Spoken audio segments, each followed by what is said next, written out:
Piston Fanatic. I'm your host, Dave Dalton, and I'm excited to share my passion and perspective of our Detroit Pistons as we go on this fantastic voyage together.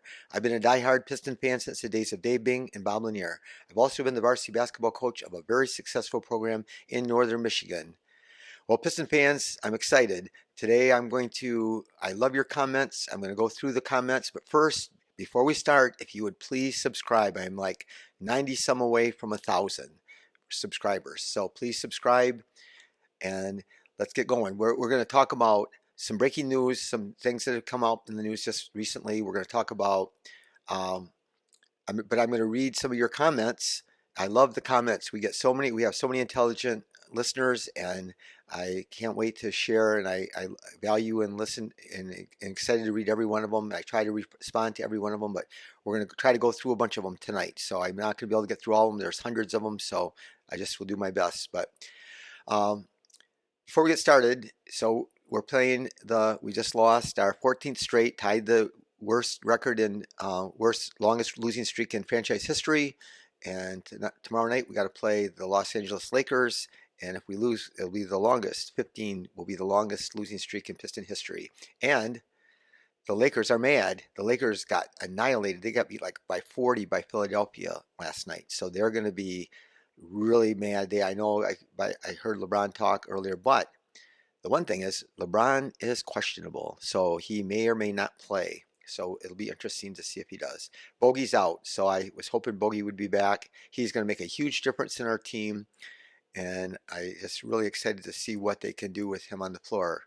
Interesting fact, LeBron James is 3 years older than the coach of the Utah Jazz, so that's just something about the Jazz coach is very young, and LeBron is 39, I think. So here's some breaking news. There's a chance that the Pistons might end up playing Charlotte next week because both teams are already eliminated from the in-season tournament. So what happens is there's a few teams because of this tournament, and it was very well thought out, I think, but obviously some teams are going to be playing each other that progress into the tournament a lot further, more than what they were originally scheduled. So the point of this is that everybody's still going to play exactly 82 games, and so we are going to have to since we're eliminated from the tournament, we're going to have to pick up a game. And so that's the game that we're probably going to pick up because we're only playing them 3 times this year. So another thing, LaMelo's ankle is sprained quite badly, and I never would wish for an injury, but we need all the breaks that we can get because the Pistons have lost those 14 in a row. The last 4 games we've gotten beat worse. We've been in every game all year pretty much. They've been close, even against no matter how good the team was. But we've been losing by a lot lately. And I just want you to hang in there. I still say that the core 4, that's the priority of this season. Develop those 4 guys, Ausar and Cade and Ivey and Duran. And last night, even I said this last night on my podcast, that we got beat, and we got beat bad by the second worst team in the NBA. And that's terrible. And we lost 14 in a row. We have the worst record. But that our core 4, they were good. They were really good. They showed, not if you watched them to the eye, they were good. They made a lot of really good plays, but they shot like 56%. And then the remainder of our team shot 30%, not 31%. They shot 30% even. So, obviously, a lot of the guys, they're feeling a lot of pressure. So I think it's a big impact. They're very discouraged, and I think they need to win a game. They need something to spark them. But you could just see that some people think it's lack of effort, but it's human emotion. When you've lost 14 in a row, you get discouraged, and when you have a young team that's the youngest team in the league, and you don't have all of our veterans. We have some good veterans, but except for Burks, they have not been playing. So that's contributed to things. But anyway, there was some discussion, and we're going to get into it. I'll go ahead and read this real quick. It's user -me, that's his handle. It says, let Ivey run point, Cade in the 2 spot. Well, I agree with you, user. Our best offense recently has been Jaden Ivey driving to the basket and dishing or scoring. That's been our best offense. And I think the stats would prove it out. So James Edwards III today, after practice, asked Monty about that and about, Cade's been getting really, you know, the other teams put their best defender on him and their second best defender on him when the first best defender's out. And so, but Cade's been shooting good. He's been shooting 40% on threes the last 30 attempts, so that's good.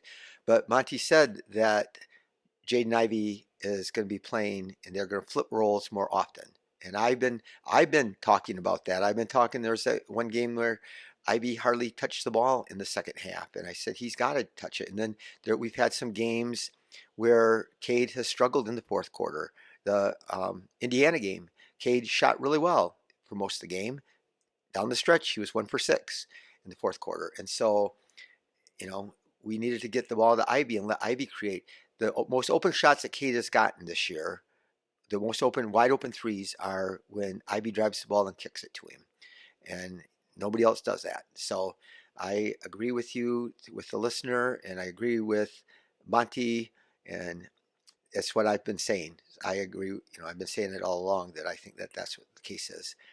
Um, going to talk about a little bit again. Cade's been shooting better, and he's getting criticized more than for the first time. I really heard a lot of people criticize Cade, but you know, his shooting percentage isn't good enough, and we're going to talk about that. And a bunch of the listeners have made comments on Cade's play, so I guess I'll wait to talk about that. But anyway, I just wanted to bring this up. Ivy's defense, and that's why he was benched or played only 20 minutes a game early in the year because of his defense. But for the season, um, overall, when he's guarding a player, their percentage is only 37%, which is bad.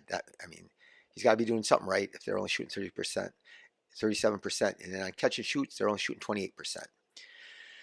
Another thing that I know, I'm just going to throw this in there, that when I've heard people talk about Monty and his hiring and how he didn't want to coach the Pistons, and so he said no. And then they waited a long time, and they drug out the process. I was getting frustrated. Everybody was getting frustrated because they weren't hiring a coach. And then after seemed like a month, then all of a sudden Monty's going to coach again. Well, I've heard people make comments about how that was, but the reality is I don't think they've heard that Monty's wife has cancer, and his second wife, his first wife, got killed in a car accident. Monty was left with 5 kids to raise by himself, and then his new wife has cancer, and so they were going through all that stuff. Monty gets fired from the Suns, and then he's going through the struggles with that, and by the time that he got hired, when he first said no, there were so many things up in the air with the cancer, and then by the time he got hired, there were some things I think the cancer either cleared up or things were looking better, and his wife was fine with him coaching. So there's so many things about Ausar that we could say weird stats that he's done that nobody's ever done, or for his size that he's the best at this or that, and he is the best 6'6" rebounder in the league, and most offensive rebounds, and most things by rookies. There's lots of stats, but here's another good one. So opponents are shooting only 46% at the rim against Ausar, and this is among the 80 players who have contested at least 40 shots at the rim. So you have to be guys that are contesting shots at the rim to get in this, and there are 80 players, so it's a big number of players, and Ausar is third out of all the players in the NBA. And Walker Kessler, that plays for the Jazz, it's no surprise he was a great shot blocker last year as a rookie, and he's 7'4" or whatever. But the surprising one was number 2 was Christian Wood, and so but Ivey was third. So here's another stat for you, and there's people questioning. We're going to talk about the core 4 that I call them, and the last 4 games, Cade, Ausar, and Ivey they played together, and again we've struggled. We've lost the last 4 games by an average of 19 points, but when those 3 guys, Cade, Ausar, and Ivey, are on the court together, our offensive rating is 112.4. And our defensive rating is 111.7. So that means that we're a net rating of plus 0.7. So that's just under 1 point plus. But when you're losing all 4 games by 19 points, on an average of 19 points, and you got those 3 guys, when they're on the court, we're winning by a point. So that's something, and that we got to look forward to. And like I said, the game against that was last night, that was against the Wizards, the core four did great, and they look spectacular at times, especially in transition. But another little interesting news: Mark Cuban is selling the majority stake of the Mavericks, and what's weird, to a casino tycoon for $3.5 billion.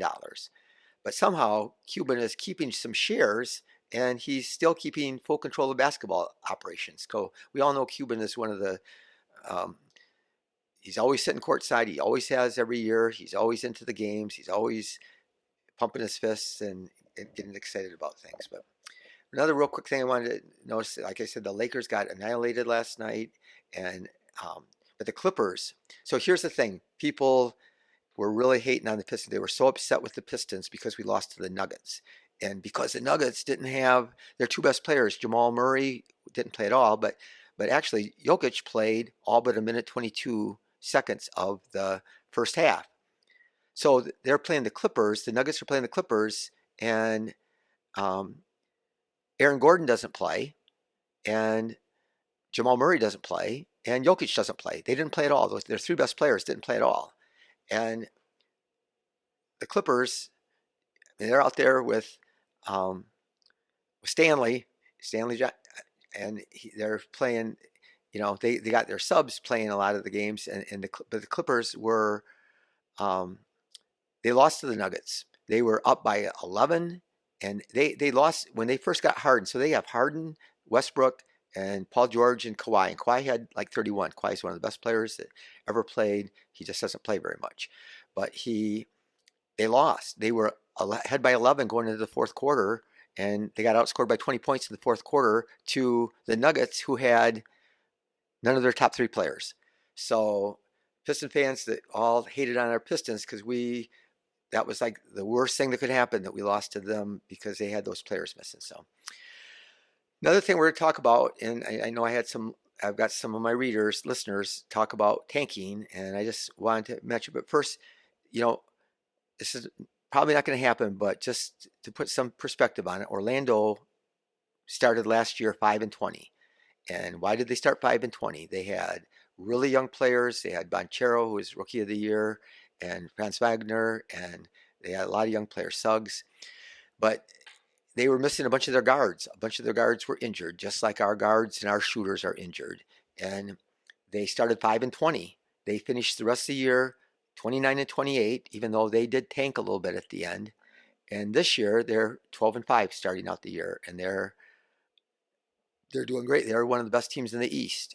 So, that we're not going to turn around that fast, and we're not even going to get to 5-20 because we're almost to 20 losses already, and we'd have to win 3 more games. So anyway, but the point is still that teams can turn things around, and young teams that have had a lot of injuries, things can happen. So um, I also think there's going to be a lot of tanking teams. I think that the Spurs are definitely tanking. The Spurs out tanked us last year. They tanked, and he sat out against the Pistons. He sat out all his young guys. His 5 best young players didn't play against the Pistons, and he didn't even call timeouts twice down the stretch that were where Popovich would always call a timeout. So they really tanked.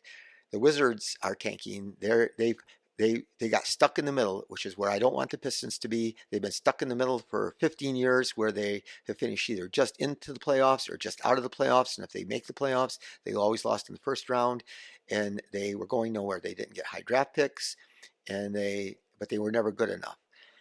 So they're going to be tanking this year. The Grizzlies are off to a horrendous start with Ja Morant suspended for the first 25 games, but they've lost. Their record is horrible. The Bulls' record is awful, and everybody knows they have to blow it up. And their guys are healthy, but they're losing like crazy. So everybody anticipates that they're going to trade their players, have to try if they can find trading partners, and then they're going to try to get a high draft pick. The Blazers, they are going to tank. They are in a rebuild. They got a lot of young players, and they only get to keep their pick if they're 1 through 14, and I'm sure they're going to finish in the bottom. But they're going to try to lose as many games as they can. The Pistons, we don't try to tank, and we did at the end of last year some, and we set out some players, but we don't try to tank as hard as like Oklahoma City and they tanked really crazy, and like I said last year, the Spurs did. The Hornets are their pick is projected 1 through 14, and now LaMelo's hurt again, and so they were playing pretty well, but we beat them. But they still are playing pretty well. But I think that they probably are going to end up having to go in tank mode. The Jazz had a surprising, shocking year last year. They made a bunch of trades. They traded their best players, Mitchell, and they got a bunch of draft picks back. And so Rudy Gobert, they traded. They got a whole truckload of picks and young players for him. So they're a rebuilding team, but they shocked everybody and did really well. But their pick this year is protected 1 through 10. So I'm really confident that they are not going to finish in the bottom. That they're going to finish at least in the bottom 10, not 11 or better.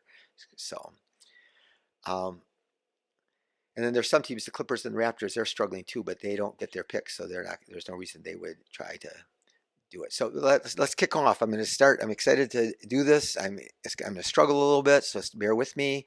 But I'm going to start out with Alan Graham, and I stayed up till the game gets over. I wait till Monty's press conference is over. I try to formulate and put my thoughts down and organize everything before I do my podcast. And then I do my podcast. It takes me, a little over half hour or more. And then it takes time to upload it. I don't really edit it, but I have to still, there's a process I have to go through. But anyway, I didn't get done till after 1 last night.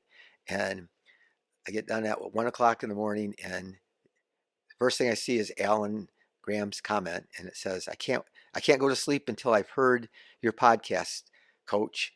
Love your passion. And so that made my night, Alan. So thank you for that. And I get a lot of really nice comments from people, and I appreciate them.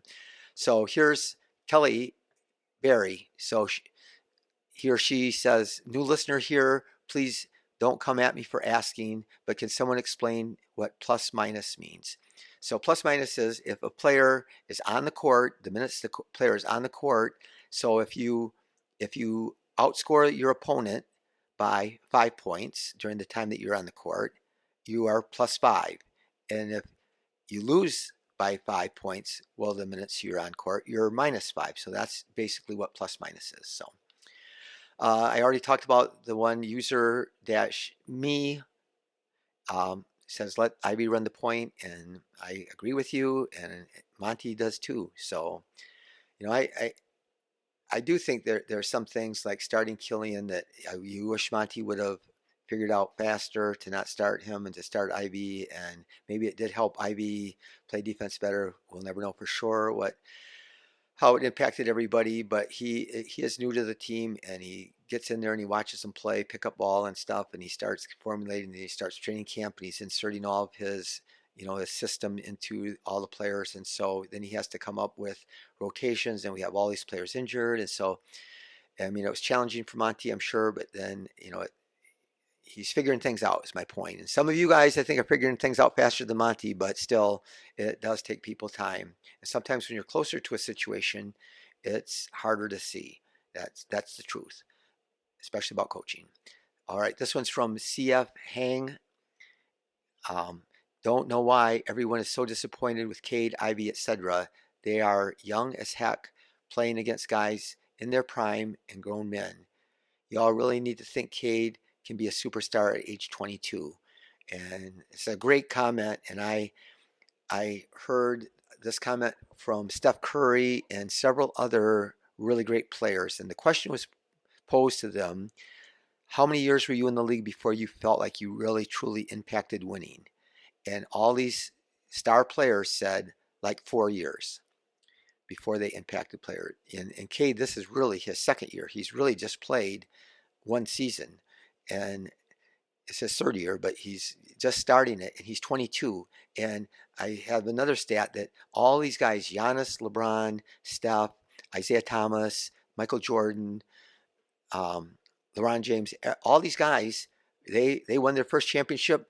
Almost every one of them were 27 years old, and that makes a difference. So I agree with you. He's 22, and so got to cut him a little bit of slack. And again, he is, a lot of these guys that get on different teams have more veterans. We have no veterans. Again, I said this on an earlier podcast, the Pistons starting lineup that we had rolled out there last game against the Wizards is younger than the Michigan State University lineup.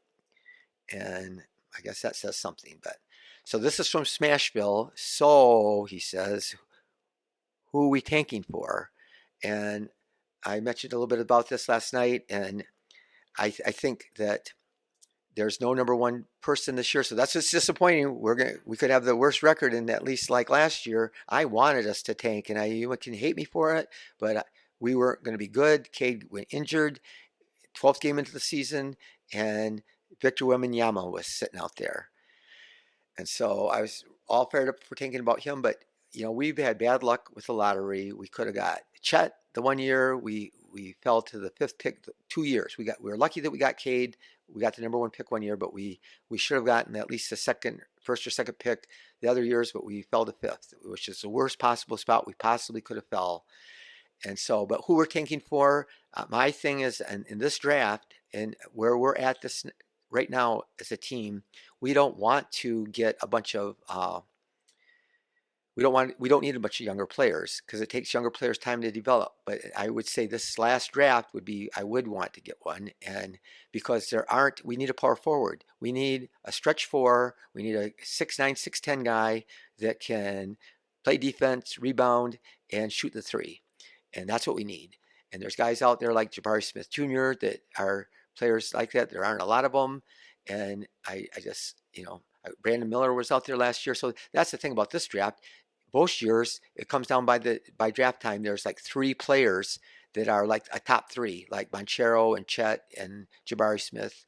Were all the three, or this last year it was Wemby and Brandon Miller and Scoot were considered the top three. And we're lucky we got a sore though. But anyway, so there's nobody out there that's just worth tanking for. So my thing is, if the best player out there and people are all in and there's a guard, we should trade back if we can, and because we need a draft for fit. We don't need another guard right now. We need to get a power forward that can shoot it. And there's some out there, but there's not a lot of them. There's Bridges, there's Lauri Markkanen, and there's guys like that, but there's not a ton of them. So we need to find one, and we need to find one in free agency or through trade or whatever we got to do. But anyway, so to answer your question, there's this guy named Alex Sarr, and I talked a little bit about him. He's 7'1". He's a great defensive player. He can move, he can jump out and switch on people and defend really quick and really fast, even against good players. He can block shots really well, but he's a little bit questionable offensively. And if he doesn't get a shot around halfway decent, we need a shooter. And we struggle because we have, when we try to play Killian and Ausar, those were two of the bottom shooters in the NBA, and we started them together. And then Duran's not a shooter, so anyway, and Stu's not a shooter really. So that's why what we have to do, and we could maybe get Alex Sarr. Who knows? What I can tell you about, I study the draft. I've studied it more the last 2 years than I ever have, and during the course of a season, I listened to all these different draft podcasts, and players go up and down draft boards all year, and sometimes there's huge swings. So anyway.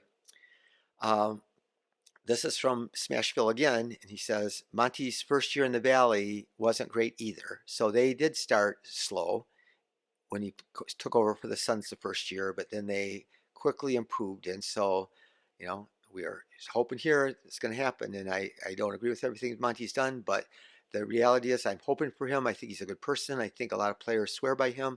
I don't think he's always... I don't know what happened with Ivey, or I don't know what happened with DeAndre Ayton in Phoenix, but they're paying him a lot of money for 6 years. He's guaranteed a lot of money, and so I'm not thinking he's going anywhere too fast. So this is from Charles Gilbert. Really disappointed in Monty Williams, a true difference-making coach. Would have this team playing competitive defense at the very least. Starting to think he's just a run-of-the-mill coach who lucked into a huge contract. Hoping I'm wrong, but he has made zero difference so far. And so here's the thing I'm going to just tell you. I'm with you, Charles. I hope that everything turns out right. And but Dwayne Casey, including by me, I felt strongly he wasn't the guy to lead us forward with our young players. And so, but Dwayne had way less to work with and arguably did better. And Monty has more talent as of right now. So we'll see what happens. But um, and then uh, and I'm gonna get these handles wrong, but Zoroaster said I can't help but to think he may be the problem, and so that's I think there's quite a few people that feel that way. So, and this one is from Jay Breaks. He says, I think with how disappointing and enraging this season has been, I really do appreciate your tone and approach. You're one of the few around that seems to have been a fan of the Pistons longer than me, and Lord knows you've seen it all. With all the sky is falling comments and pods out there, your angle is just refreshing. Keep it up and thank you. So I really appreciate that. And I will just tell you this. I listen to every Piston podcast. I listen to a lot of NBA podcasts. I listen to draft podcasts. I try to be as informed as I can so I can give you guys as much information as I possibly can. And there's some of them I listen to, and there's this one guy that does a podcast, and he has a big platform, and the last 5 podcasts, he talks for over a half hour, and he yells and screams and says, I don't have anything to say. I don't have an answer. He's just mad about how bad the team's doing. We're all disappointed. But he doesn't. He just keeps on repeating that over again, and I don't know what I'm going to do if they lose another game. I'm going to just not have nothing to say, and I'm just going to have to talk about old Piston games or something. Then there's another guy who's really a good guy, and I enjoy him, but he's depressed. He comes on his podcast and he's just down in the dumps. But anyway, I just try to, I appreciate that comment, and I do try to. I tend to go on the positive side, and maybe I'm unreal, but I'd rather be optimistic and wrong. And again, I'm disappointed. Don't get me wrong. I'm frustrated, and I don't agree with everything that's going on. But I'm just saying that I love our young core, and I think there's a lot of potential there and a lot of fun. And like he said, I've been watching since the late '60s, and there's been my first 20 years as a Piston fan. We didn't win a thing, and so I've seen a lot of upset. And then the last 15 years has been really frustrating. This is way more fun than like about any time in the last 15 years. I mean, there was a time when we had Tobias Harris and those guys, and I like that team, but they still, the reality is that team was never going to get out of the first round of a playoff series. So I said this is from user/YT, and he's does a lot of comments, and I really appreciate him. I said this in the other podcast, and saying it, we need an athletic big for. Let me start again. I said this in the other podcast, and been saying it. We need an athletic big, a 4 that can defend and shoot. Stu is not a starter. We also need a better defensive center coming off the bench that can just come in and do the dirty work when Duran sits down, defend and block. A guy like John Collins was available, and the Jazz got him for a few second-round picks. He would have been perfect, but no going after. Excuse me. No going after another guard in more. No, instead we went after another guard in Morris and the injury-prone Harris, who makes like $19 million a year. I've been a Piston fan since Grant Hill, and this is just pathetic. Well, I agree with a lot of things that you said there. There's a lot to unravel there, but I agree with you about Stu, and a lot of my listeners have been about that, and I don't think it's about Stu personally.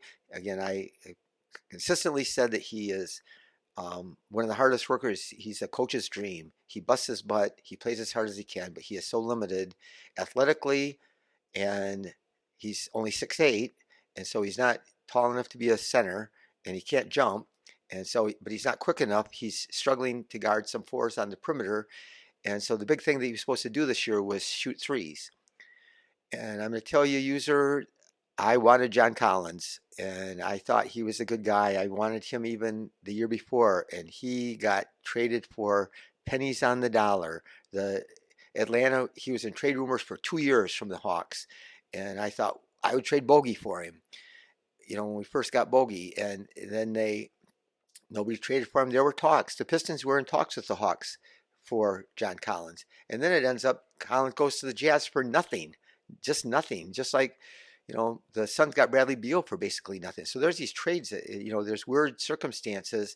A lot of them are based on what happens financially with teams. The Hawks just needed to move off his money. They finally gave up, but they could have gotten way more at different times. Just like I always wonder what we could have gotten for Bogey if we had traded him before he got injured, like last year at the trade deadline or at the end of the season. So anyway, he would have been a great power forward, and he can shoot. He can shoot the three. And I heard a stat on him a few years ago. He struggled last year. He had an injured hand, but he had like one of the few players in NBA history that had like 60 dunks and 63s in a year. It just doesn't happen much. But I love Grant Hill, and I'm going to say this: I'm excited about our core four guys. We have not had one guy that I can think of that's been as exciting as Cade, Ivey, Ausar, and Duran since Grant Hill, and that was like 1994 that we drafted him. I don't think that I'll be surprised. I'll be happy if any of these guys turn out to be as good as Grant Hill. It's just too bad that he's you know, injured always. And so the thing about the Morris was a good deal. We got him for nothing. We got Harris because you had to spend the money, and so we should have maybe made a move to get somebody, but he fit the salary slot, and it could have been that he could have helped out with 3-point shooting, or he could be used as a trade chip. Now the problem that's happened is Bojan and Monty Morris and Joe Harris are all injured, and there are three of our four veterans, along with Burks, who's struggled lately. So we don't really have any veterans out there that are doing anything for us. In any team needs veterans. I think over 70% of our points are being scored on guys like 23 and younger in our team, and so that's a hard thing to overcome. But I can see what they're saying about needing a backup center, and we have Bagley. Wiseman will be a restricted free agent at the end of the year. As the way things stand right now, it doesn't look like we will re-sign him. And Bagley has 1 year left.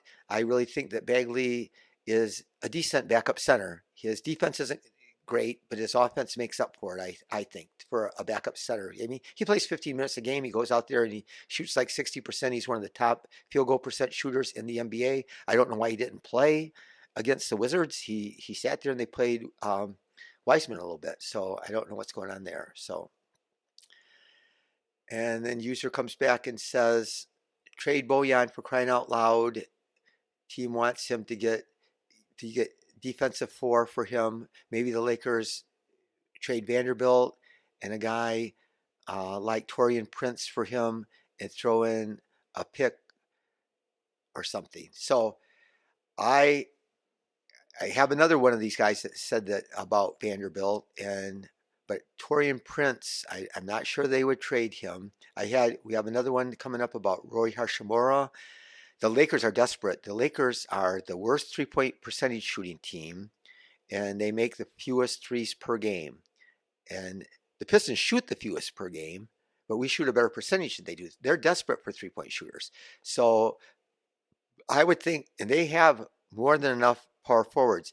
The problem with Vanderbilt, and I like him, he's 6'8", he's energetic, he's a great defender, he hustles his butt off. He's the kind of guy you would love to play. He's more athletic than Stu and faster and more mobile, but he can't shoot. And so we just have enough non-shooters on this team. So I think that would be hard for him. But Taurean Prince can shoot.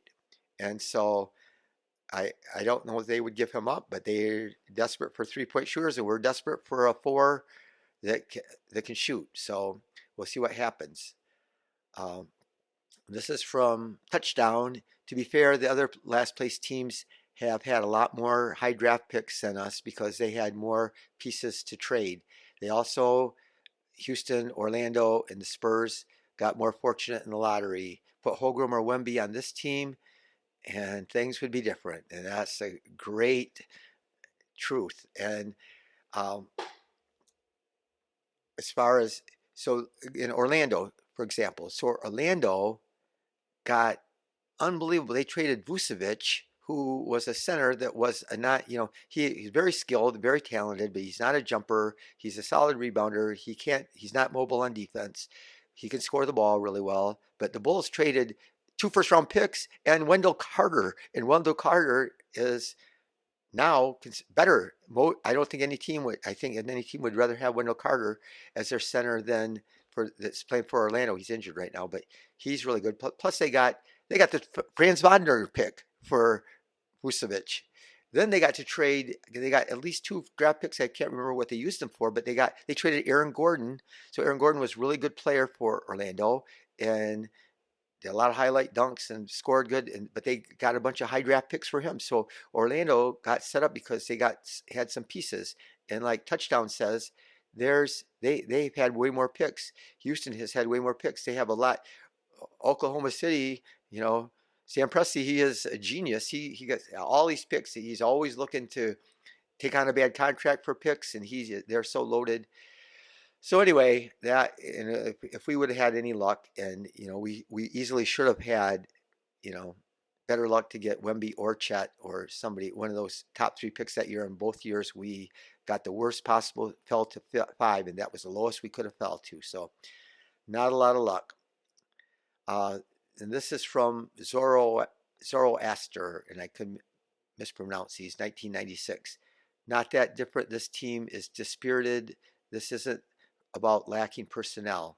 Well, a lot of things have happened, and I think that they are just definitely, and I alluded to that the last 4 games they have been dispirited. They have, this losing streak has taken its toll. We've got a young team. Our veterans are all hurt, but we haven't had shooting. Again, maybe it was with a purpose that Monty didn't start Ivey and played Killian and Ausar and Duran and Stewart, who all couldn't shoot, and in the same lineup. And plus the fact that we needed a second scorer, and Ivey appears to be that guy. So we do have good personnel. The problem is that they're young, and we've played some bad lineups together. Even like I said, that when we were starting Stewart, there was a stretch when Duran was hurt where we started Stewart and Knox, and they're both undersized for the 4 and the 5, and neither one of them shot well, and we just got killed inside. So anyway, I think that here's another one. This is from Logan, and he says, I think that the Tellums have to go. Vecini is right. They're both holding everyone back from doing their jobs. Fire both Tellums. So Arn Tellum, who was a super agent and represented a lot of the best players in the NBA, got into Detroit as helping to run the organization, like a pseudo general manager before we hired Troy.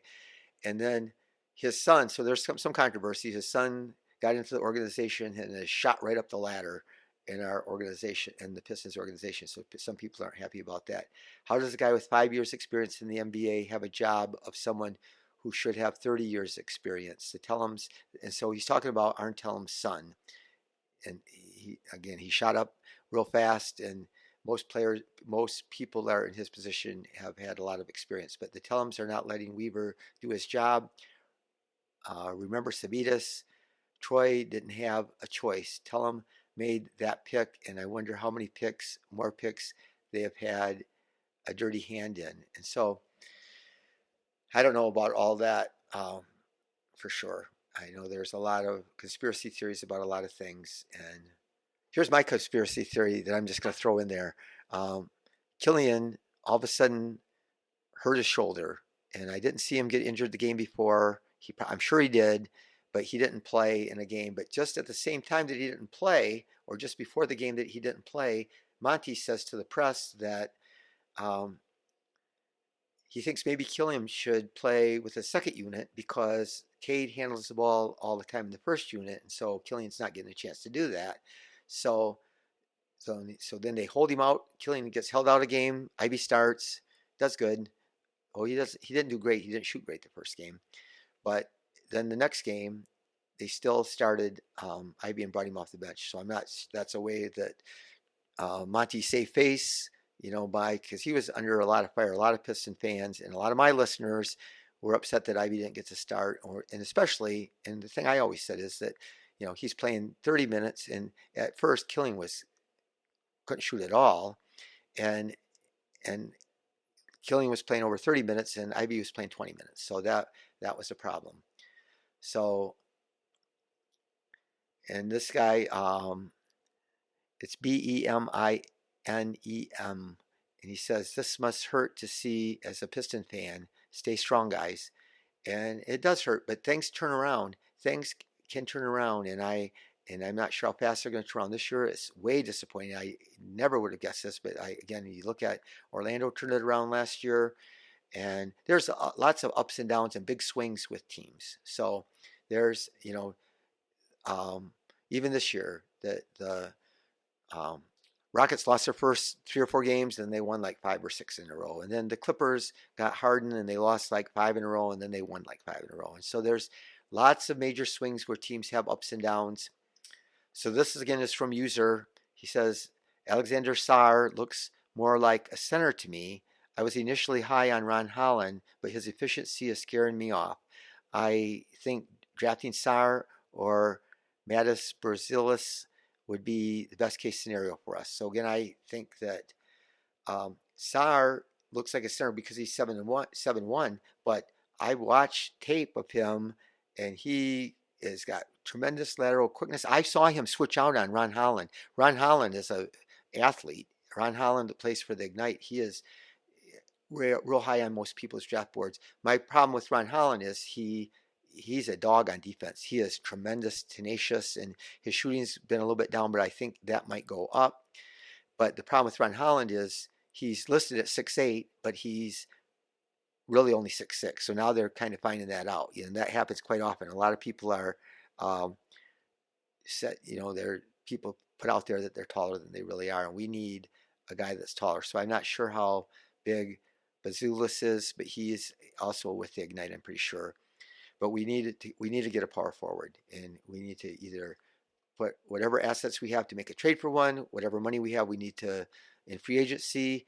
And so I've talked about this with free agency. We are one of, according to Keith Smith, we're one of only 3 teams, us and the 76ers and the Magic, have a lot of cap space, like over 38 million. And we could have up to 60 million if we didn't re-sign a bunch of our guys. So I don't think that'll happen. And Keith Smith does a really good job of trying to calculate. He updates it all the time about how much cap space he thinks each team will have. But the bottom line is he says that in the 10 or over 10 years that he's done this, this is the first time that he's ever seen this few of teams, only 3 teams that have significant cap space. So that's in our favor. I mean, you can even make trades based on your cap space, and hopefully we can get the power forward. So this one got me laughing. This is Jeff B. He says, at this point, go 2-80. So we won 2 games. There's 82 games in a year. So he said, I'd rather watch the players develop and work on things in the game than even compete. LOL. So yeah, I'm glad that Jeff has kept his sense of humor. I don't think we're going to go 2-80. Like I said, I think that I watch games, man. We were playing, I can't remember, Portland did it too, and some other teams. They were, I don't know if it was Utah or Oklahoma City. I think it was Oklahoma City. They were getting guys that were from the G League, and they would play too well or win games. Then they would kick them off the team, and then they would get guys off the plane that would fly in for a game and never have met the coach or the other players, and they would start them and play them in these games because they were tanking so hard. So I think there's going to be enough of those teams tanking, even though it is different because there is not this big prize to tank for at the end of the year. So, and here's this Carlin James, and he says losing to the Wizards is a good thing for y'all. And so I'm not sure if that means he's a Wizards fan. I don't know quite what his point was, but this is from Love Denardo, and he says Knox and Bagley were playing well. Now they get no run. I think they are eyeing someone in the draft. So he's saying that we're tanking. I don't think that's why they're holding out. Knox, I don't understand. Bagley was playing pretty well, like I said, and he had beat out Wiseman for the backup center position. Knox, I was never sure. Knox came in and he was on fire. His first 2 or 3 games, he was on fire. He had a game where he had 10 rebounds, but then he came back down to earth. Again, Knox, nothing against him. He still could be a good player. And now, but what's shocking is Monty has him from starting to not playing at all. I mean, it's just like he just drove off a cliff. And so that's interesting that he thought he was good enough to start him, and then now he's not good enough to play at all. So, but Bagley has been playing, for a backup center. He has challenges on defense, but he still is unstoppable on offense. I thought they could have. There's a game they could have won earlier this year that they kept him on the bench the whole fourth quarter, and he was really efficient. He started that game because it was when the Duran was hurt. So um, this is from CYCJTELEV Vision Television, CYCJ Television. No way should Stu take 7 threes, let alone one. So this is something that's interesting. That's a great comment. Stu was 1 for 7 last game. He's supposed to be stretching the floor. I'm going to tell you, Stu is a reluctant shooter. Stu doesn't care.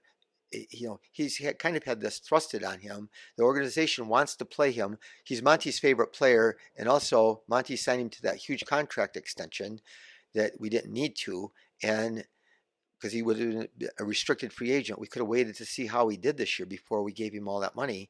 And not that he doesn't deserve it, not that he won't earn it. He still could, but we weren't forced to find out right away. Because even if he shot the three well, because that was the big thing, he'll be worth the contract if he shoots the three. Well, he shot the three pretty good, and I think he's been more efficient in the games where he shoots like 2 for 4.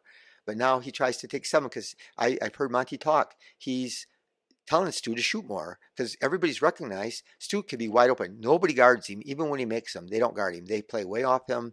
So he doesn't create any spacing. He would have to shoot threes consistently for the whole season before I think he would be respected. But so I can see what you're saying here with this comment, and it did kill us because our other guy that was playing the stretch 4 position was Livers, and Livers was um, 2 for 8 or something on threes. And so those are the guys, and both of them can't really stay in front of quicker players on the perimeter. They're both just not that athletic. So that's interesting what's going to happen with Stu going forward. This is from Alvin Raymondano, and he says there's a reason Phoenix dumped Monty.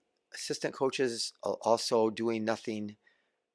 Get a power forward and trade Wiseman, Stewart, and Bagley. So I'm with you. I mean, our priority for this season: play the core, develop the core, try to put some shooting around them so that they can succeed. But our number one priority of what player we need to pick up is we need to pick up a 4 that can shoot. And again, we need to use every asset, every draft pick, everything that we can in our power, free all our cap space to get a 4. So I'm completely with you, Alvin. As far as I don't know if I mentioned this already, trading Wiseman, Stewart, and Bagley. Um, the challenge with trades is you have to have somebody that you want to trade, and I can see why you would want to trade these 3 guys, but you have to find another team that wants these 3 guys and that is willing to give you something worthwhile. And I mean, I think that even in we don't have to worry about Weissman at the end of the year. He's a restricted free agent, so we just don't give him an offer and he's gone. So we're not going to lose. Bagley has another year left after this year. I think he's an okay backup center, and it's only if you're only going to play him 15 minutes because he can get a bucket and he's at least really good at one thing. One of the other people said it wouldn't be bad if you had a backup that was tremendous on defense and a great shot blocker, but otherwise you might as well have Bagley out there. But Bagley only has 1 more year after this year, so somebody might want him, but I'm not. I don't know that they would trade very much for him. So this is from Alvin again. He says Bojan is what they need as soon as possible. He would be a changer, bench Stewart and play Knox or Bagley instead. So I really do think that, and I hope, Monty doesn't always do what we want, but I hope that my starting lineup is Cade, Ivey, Ausar, Bojan, and Duran. And I think that the great thing about Ausar is he can guard. So there's the 3 and the 4, the forward positions. They can be interchangeable. On a lot of teams they are. You just stick Ausar on the better of the 2, whoever's better on offense, and you play Bogey on whoever's worse. You play Bogey in that starting group, you put him on the worst player on the other team because he's not a great defender. But the shooting is undeniable. He is one of the best shooters ever in the NBA, and he can get shots off quickly. Some guys shoot threes okay, and they have good percentages because when they're open. But Bojan doesn't need a second. He can get the shot off the second the ball touches his hands, and he's so efficient. So that's going to make it just a huge difference. All these games we've lost in the fourth quarter because we couldn't score, and you stick Bojan in the lineup, and all the times you instead of having Stu and Livers or whoever out there, you have Boyan out on the court, and then all of a sudden the defenses they can't help off him. Like I said, they're just daring those other guys to shoot, and Ausar they play 20 feet off him, and Stu they play 20 feet off him. They got to stick to Boyan because, like I said, he just needs a crack, and he's going to shoot it up. So I think that could make a huge difference. So I hope he gets healthy and gets back in the lineup. And this is from Zoroaster. Again, I apologize if I butchered the names, but he says all they need is to step up. This team is lacking spirit. And again, there's a lot of things that contributed to that. I don't disagree with you at all. And I've been coaching teams. I've been fortunate. My teams, and again, I've just coached high school, but we won like over 75% of our games for the 24 years I was a varsity coach. And so we didn't have a lot of these struggles that teams do, but I've seen teams that struggle, and it does take its toll on people. And especially, like I said, as a young team and the injuries, we just need a spark. And when our last 4 games have been our worst 4 games, and that's because I think you're right. They're lacking spirit. So they just need to step up. They've tried talking about it, but human nature is a powerful thing, and you're 22 years old or 21 years old and you're losing every game and you don't feel good. So, all right, this is from um, Chica 77. We can't keep Cade as point guard. His 50 pump fakes to get a shot off. He's so calculated. It's like they created a player in a lab. There's no outdoor in his game. And so Cade has been notorious. He's like Luka. He's not quick and fast, but he has always been known to be able to get to his spots. The problem is with our lineup with no shooting, there aren't as many spots, and so he can't get to those open areas where he can usually just get into the paint. He kind of lowers his shoulder. He creates a little bit of space, then he fades a little bit, and he can get a shot off. Well, that hasn't been there. That's why he's getting in there and he's doing all those pump fakes. But I can see why those pump fakes frustrate you. Sometimes he can pump faking to go up and under. He has been drawing fouls a little bit better. And Jeff agrees with you. He says, LOL, I hate seeing him pump fake 9 times in a row just to miss. So, and then Touchdown says also everything is easier when you play with shooters. So that's again why a lot of reasons why he has to pump fake. This is from again, I can't. It's SASCHASOMER.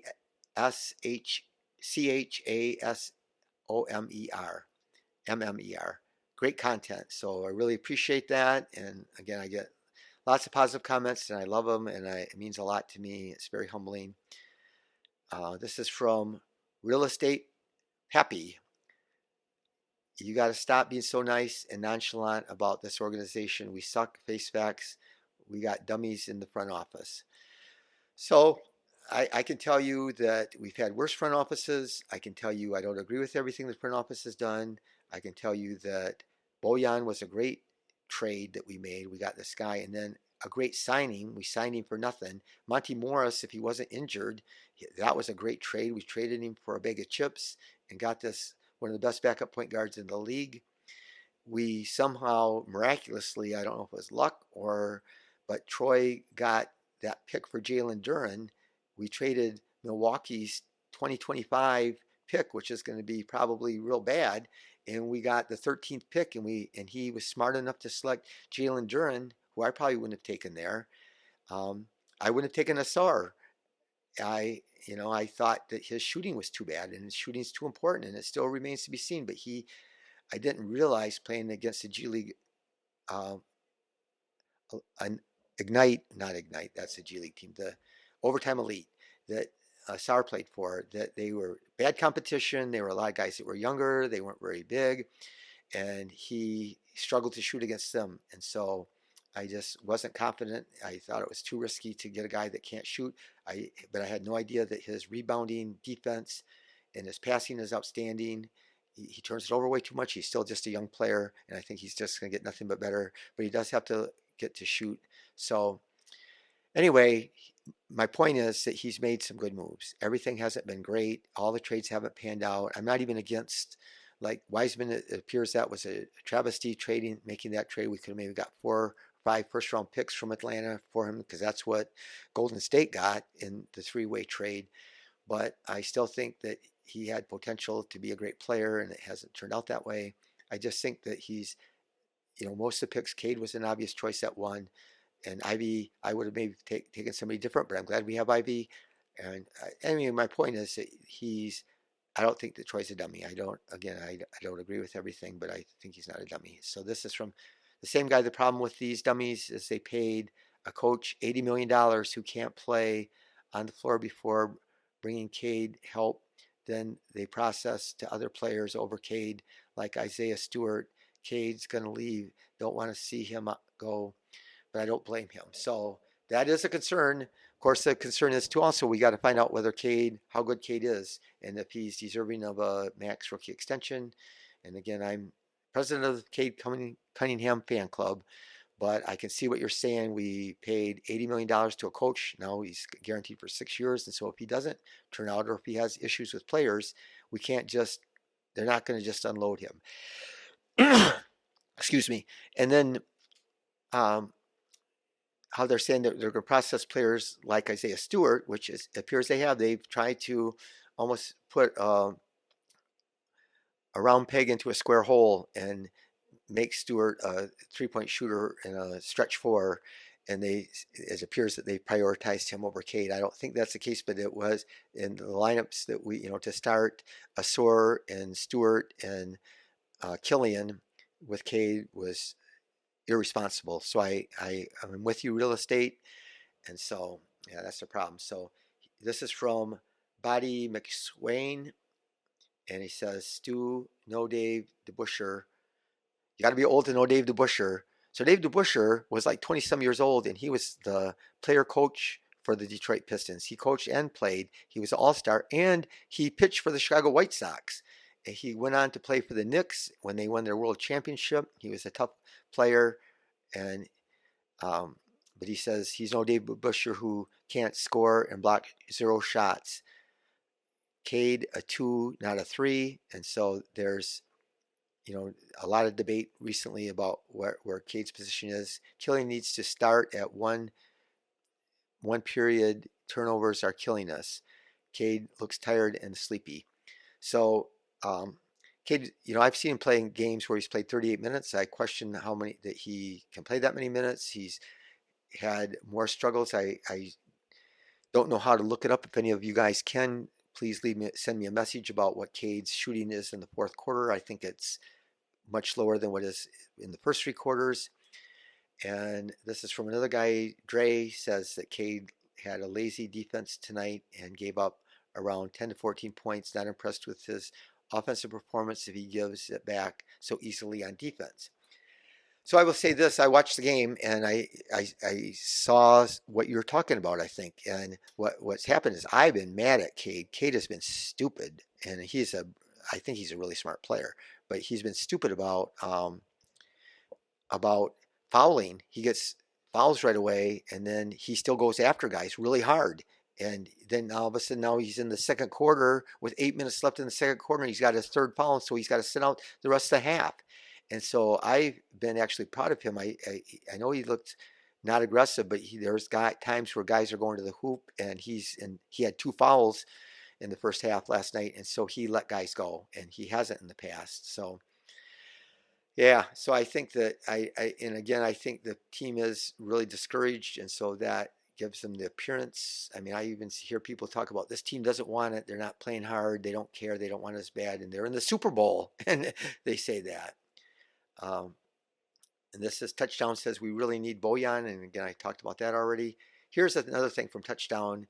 This is what you watch games and you don't know what the perspective is and what you really see, and sometimes you have to look at the stats and think about things, and they look different than what they really are. So Kuzma looked like an all-star last night, and we could have signed him, and we still could trade for him. Washington, I'm sure, is going to be looking to trade him because they're looking to tank and rebuild, and he's not that old, and he had a really good year last year, and he's off to a good start this year, and he's shooting a good percentage, and he can score the ball, and he's pretty tall, but he was 10 for 23 last night, and he had 32 points. But everybody, George Blaha and Kelser, they're raving about how great he is. Cade, people were ripping on Cade about how bad he was. He was 10 for 22. So they both made 10 buckets. But Cade shot one less shot. They both were 2 for 7 on threes. But the difference is Kuzma got the calls, and Kuzma just, again, there's an argument that can be made. Cade doesn't know how to sell fouls. Cade drives to the hoop, he gets hit, and they don't whistle. He takes his body into him, but he doesn't go flailing around. He doesn't fall down to the floor. He's pretty strong. He's not moving. He's not jumping as high or moving as fast. So when he gets bumped, it doesn't look as obvious. I'm just trying to think of things. But he had those games, back-to-back games where he got 11 free throws and 9 free throws. And one thing you can't deny about Cade is he can make free throws. He's shooting about 90%. So he said, touchdown said, it's not fair. I watched the game and couldn't believe how many calls Kuzma got, especially when they show a replay of a great layup basket by Cade. On the replay, Cade was fouled on the arm, and the Piston announcers didn't even mention it. So yeah, that's true. And so this is Dre says Cade is not getting fouled. LOL. Watch the game as well. He takes bad shots, and most of his layups, he creates the contact himself. Well, James Harden won MVP creating the fouls by himself, and they actually changed the rules because Harden was creating the contact and drawing the fouls and shot like 14 free throws a game. So a lot of the good players, including like Shai Gilgeous-Alexander and those guys, they draw fouls. And this is Achika says, if Cade played like a man instead of a soft bleep play, gosh, it's hard watching him. So this is surprising that Cade was the golden boy going into this year. He played for the select team against Team USA. Everybody was raving about him. This was the big breakout year. National media, everybody was fired up about him. Piston fans, I've heard nothing but love for him. And suddenly we're on this losing streak, and people turn on him. And he shoots 40% only. He's never shot hardly much above 40%. And in the low 30s on threes, he's shooting much better. He started out the year for first bunch of games, shot over 40%. Then he had this bad streak where he was like 0 for 6 or 1 for 6 for 3 games in a row or so. And so that drug his percentage down. But then he's bounced back in his last 30 attempts. He's shooting 40%. So this is Kiwanis Xmas. So that's his handle, or her handle.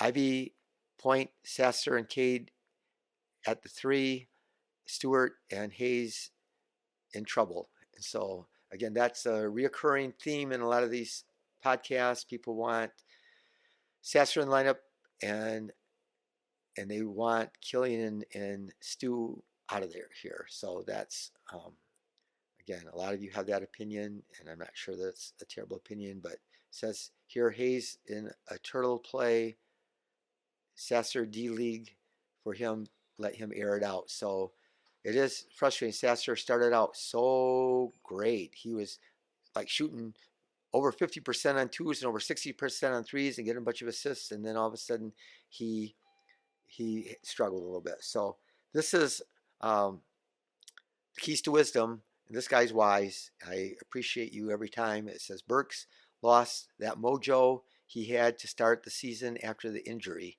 He was really the only vet who played, and he was not good. He's talking about in the last game. The vet shooting on paper we had has been a huge gap missing this year. So what he's saying is, and again, he's wise. Burks started out the year phenomenally. He was our third best player. He was our second best scorer, and he was on fire. And then he got injured, and since then he's been hurt. But what Keys to Wisdom is saying is our other players that I mentioned this, you know, Bogey and Monty Morris, they are both great 3-point shooters, but they're not there. And now Burks is we're dependent on him to shoot the three, and he is struggling. So then he goes on to say Ausar is doing well in so many areas, but shooting is so bad it's unreal. Again, he's one of the lowest percentage. I will say this: he is in the last 4 or 5 games, he's shooting over 50%. Not on threes; they just leave him wide open. He airballs it, or he's hardly been shooting more than one a game. He shot two a game, I think, the last time, and he missed them badly. But I don't think he ever will become a decent shooter from deep. And I'm holding out hope. He is so elite in every other area. I watched this for him. I watched him warm up. I went to the game early and watched him, and he shot. His form doesn't look bad. But again, some guys are shooters and some guys aren't shooters, and it's a mentality. And it's form, but it's also mentality. That's what I said about Stu. Stu wants to be a shooter, and people are telling him he has to be a shooter. But like even when he shoots it, and even when he's open, it feels like he's forcing it. He feels like he's open, and it's hard. I played these defenses where I played a box and one where we overloaded up like they do on Cade and tilted the defense really hard towards him and left some weaker shooters wide open. And it's really pressure on them when they're so wide open and everybody's like yelling, shoot it. And then, they just feel the pressure and then they miss. So um, all him and his brother did for 2 years straight was full-time basketball, and neither one of them can shoot a lick. So I said this going into the draft, and I agree with you. That was my point. These guys shot bad against overtime elite from the outside. They, instead of going to college, they went to this overtime elite. They had the best facilities. They supposedly had the best trainers. They spent all day, and by all accounts, Ausar and the men are the hardest workers. They love basketball. They care about basketball. They were in the gym working on their shot. They knew that was their weakness, and still, after two, like he's saying, after 2 straight full-time years, um, neither one of them could shoot a lick. So, you know, under 15%, he says, not going to cut it in the NBA as a starter at the 2 position or 3. I don't think his ceiling is going to be even at 25% either. I think it will be at least 25%, but and if it's not, it's a problem. But what happens to happen is if you're going to play Ausar and get all these things that he does for you, and he's great at cutting, he's great in transition. His defense is not just good; it's beyond elite. And I mentioned some of his numbers, but the shooting is a problem. So because of this massive issue, I don't see Ausar remaining a core starter once we get more guys who can play. You would need all 4 other positions to be shooters to be able to start Ausar on a winning team. I don't disagree with that. I hope maybe you can play Ausar and Duran, and I think even Duran could. Oh, so here I read this once, but I forgot. Duran is probably not going to be a stretch, though I will say he probably has more of a chance to be a shooter from deep than Ausar, and that might be true. We got nobody else now until Bogey comes back, so you might as well run him. But if the draft presents another guy with 3 and D ability on the wing, I think you need to grab him and have options besides Ausar for the long term. So keys to wisdom, again, I love your comments, and I can say that has to be who we draft, that has to be who we sign, the 3 and D guy, and I'm still hoping that we can surround if Cade's shot gets better, and I think it can, and Ivey is shooting really well this year, and so you got 2 shooters there, and if we have Bogey signed this year and next year, and if we don't make a trade for him, but if we do trade for him, still eventually we need to get some shooters and we need to get some 3 and D guys. So hopefully that happens. Um, I think that I am going to. Here's another one that says we need Jared Vanderbilt from the Lakers, and like I said, I think that I love his defense and energy. He's a better athlete than Stewart, but he shoots 30% on threes, so that's just hard for him to play with all of our other non-shooters. Here's Akeem the Dream. Akeem the Dream Olajuwon was, in my opinion, the most underrated player in NBA history, and um, so I love this guy's handle, but he says, can't wait to see them go 2-80. So if we don't win another game, we'll be 2-80. So I know he's joking, but I think it's funny, and it was really sad that we lost to the Wizards. But we'll see. Like I said, the Magic started out 5-20. Um, there's is T Hud asked if it's the coach or the roster, and it remains to be seen. It could be the. I certainly question some of the things the coach has done, and the roster, especially the players that Monty sent out there, like especially the guys that started the first 12 games or whatever. That was a formula for disaster. And I think in not starting Ivey, I think that was a mistake. But I think that we're really limited with no shooters. But the roster had shooters, and it's just disappointing. Of course, there are older guys, but all the shooters are all the guys that are injured. So again, we get those guys back, and it'll, I think, change things. And here's Zoroaster again, considering pretty much every player looks to be underperforming, it might be reasonable to assume that it's common to all of them, maybe the coach. So yes, when everybody does underperform, it does, some of the blame certainly falls on the coach, but again, T Hud says, and no real veteran presence. So that matters. So we're out there playing. Kyle Kuzma has been through the mill. He's played 5 or 6 years at least, and he's played for the Lakers, and he's played here in Washington, and he's scored 20 a game last year, and they have experience, and so that's really hard. So I'm going to close it with this one though. This one says, "What has Cade shown that makes him a great leader?" So I can say this. I've watched and studied Cade. I've listened to Cade before the draft. I've heard him interviewed. I've heard him speak with a draft expert and breaking down plays, watching him play on defense. I've watched his press conferences. I've read articles in newspapers. I've heard that when he played U19 basketball, or in high school, he played on one of the greatest high school basketball teams. He had Scotty Barnes and Moses Moody and a bunch of great guys, and he was always the leader. Everywhere he's been, he has been the undisputed leader. Scotty Barnes will tell you that he was the guy, and Moses Moody will tell you that. And with the Pistons right away, all the veterans said he is a great leader.